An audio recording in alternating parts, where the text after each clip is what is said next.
Hi, this is Brandon from Watches on You. Today we're taking a look at the Rolex Cosmograph Daytona in Platinum, reference 116506. So first I want to remind you we're here at Wixon Jewelers in Bloomington, Minnesota, taking a look at this piece. They're an authorized Rolex dealer, and they're also an authorized dealer of many other premium brands.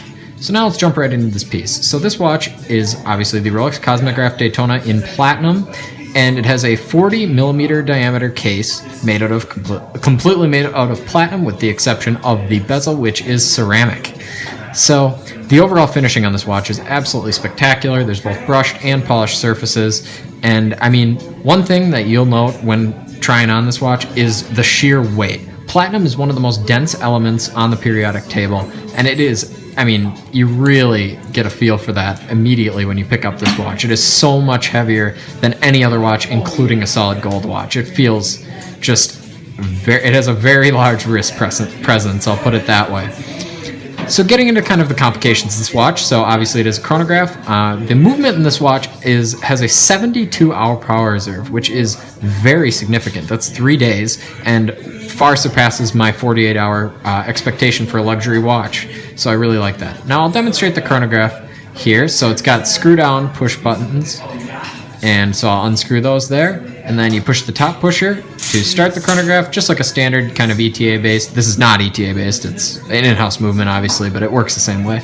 So I'll push the top button again to stop the chronograph, and then reset with the bottom pusher.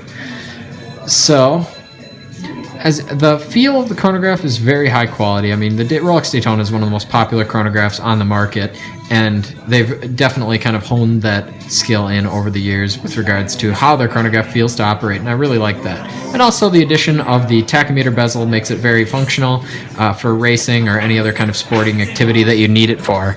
And I really like the tachometer bezel specifically on this piece because it has been updated from previous Daytonas with that ceramic bezel, and it looks very, very nice. So now I'll try this watch on for a wrist shot, and the clasp on this watch is very similar to that on the Rolex Submariner in that it has this little kind of safety guard here. Sorry, I'll flip it over. And again, it's very similar to the Submariner, with the exception of there's no diver's extension.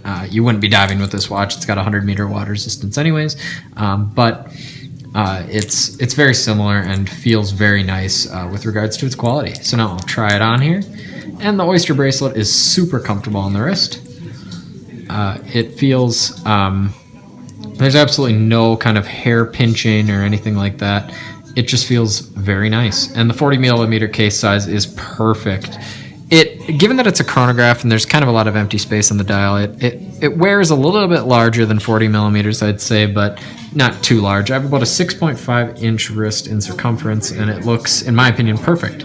So I'd imagine, unless you have a super small wrist or a super, super large wrist, it's going to look good on pretty much everyone. So keep that in mind. If you like this video, please remember to subscribe and share, and I'll be leaving a link in the description if you want to learn more about this piece to a further extent than I discussed in this video. Thank you.